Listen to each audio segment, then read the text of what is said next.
Hi, I'm Harold Bell. Welcome to the Legends of Inside Sports Detox Style. This show will introduce you to champs and chumps. Sometimes they are one of the same. You decide.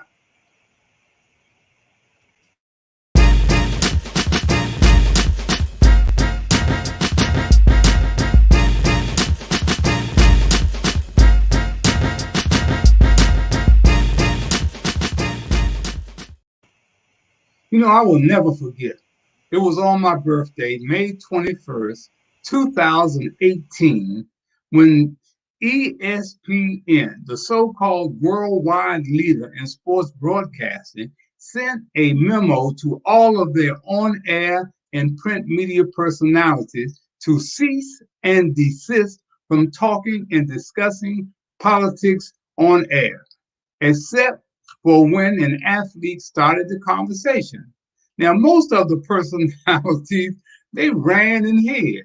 Remember, several years earlier in 2017, former sports talk show host Jamil Hill of ESPN also criticized President Trump for his racist remarks, calling him a white supremacist.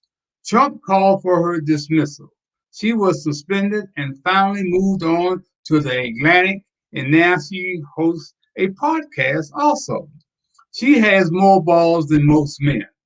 Former ESPN talk show host Dan Libertar went against the grain also when he criticized Trump for his racist remarks relating to four black congresswomen women during a rally in North Carolina in 2019.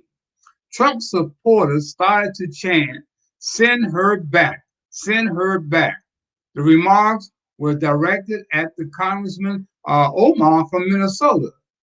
He has since left ESPN on his own terms to form his own media company. Hats off to him. You know, black men that will take a stand against the racism found in the media and pro sports are few, far, and in between.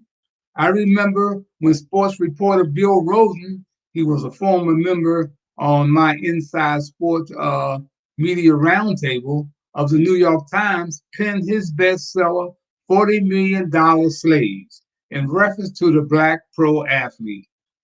I could not believe my eyes when I read his book. Why was it I could not believe my own eyes? It was because a media room at Deadline is one of the most segregated institutions in America, second only to a church on Sunday in 2021. Why are why are they so segregated? Because they want to continue to control the narrative at Deadline. Check and see how many black sports editors work for major media outlets in America. There is no room for brothers like Harold Bell and Colin Kaepernick in their world. You know the names Jack Johnson, Jesse Owens, Paul Robeson, and Jackie Robinson. And the list goes on and on when it comes to black athletes who stood up against racists and racism. Jack Johnson was the first black heavyweight champion of the world. He won the title in 1908, and he was free in every sense of the word.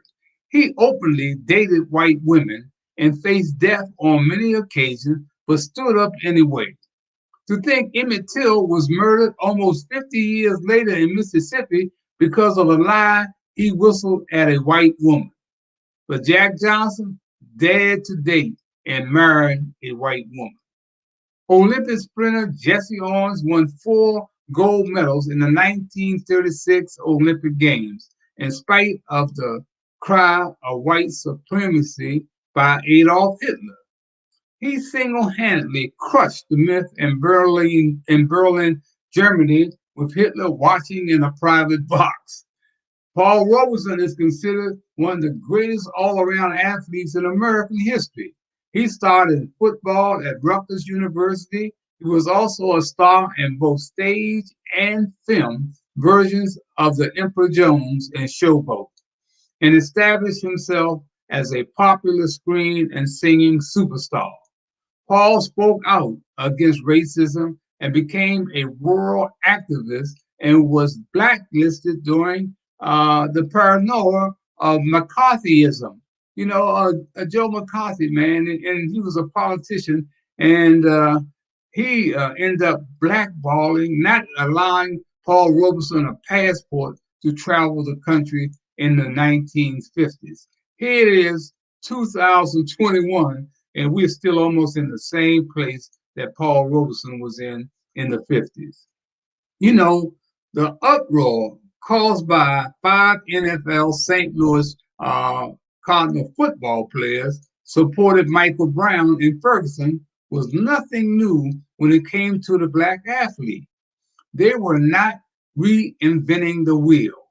In April 1967, Muhammad Ali refused to be inducted into the Army. He said, "Hell no, I ain't got no quarrel with them Vietnam. They ain't never called me nigger." In the 1968 Olympic Games, sprinters Tommy Smith and John Carlos won the gold and bronze medals respectively, but their actions during the award ceremony made the world take notice. They both raised their hands with black gloves opposing racism in America. Today, if a black athlete or sports talk show host or columnist raise their hand in protest, they will be sent to the back of the bus.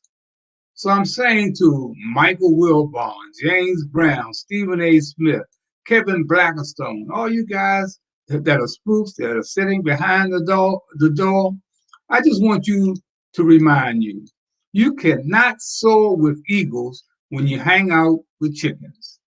I'm Harold Bell for the Legends of Inside Sports and Detox Style. Until next time, remember that every black face you see is not your brother, and every white face is not your enemy. I'm gone.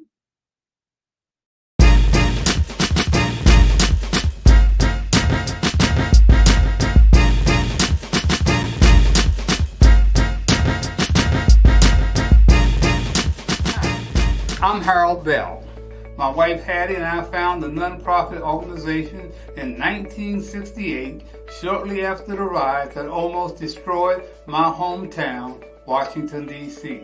The program caters to the needs of at-risk children as it relates to social services such as education, law enforcement, drug abuse, gang-related violence, and other antisocial behavior.